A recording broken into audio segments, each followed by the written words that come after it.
Now, we're going to have a look at when it becomes irreversible, which is obviously not so good. If we remember this was where the drainage was impeded.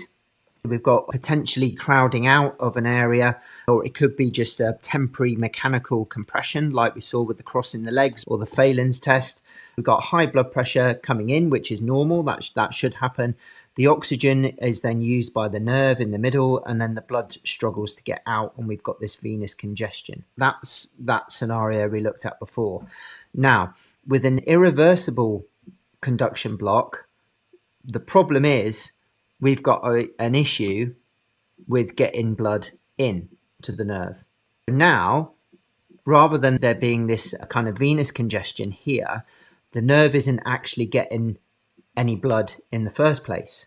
And that's a real problem. Okay? That's a real problem. What we get is something called ischemia. Basically, you get insufficient supply of oxygen to the tissue to meet the demands. The nerve is requiring blood, but for whatever reason, there's some kind of blockage that is stopping the blood getting to the nerve.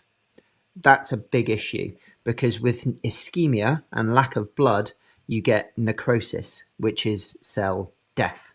That's not good. And the bit that dies is this bit. Without blood, the myelin sheath, which is that fatty tissue that's wrapped around the axon that helps to send nerve impulses down the axon, the myelin sheath starts to get damaged and the nerve impulses just can't get there. If that has too much damage and it's not seen to quickly enough, that will die, and then we're in trouble. This is the kind of things that will happen with cauda equina.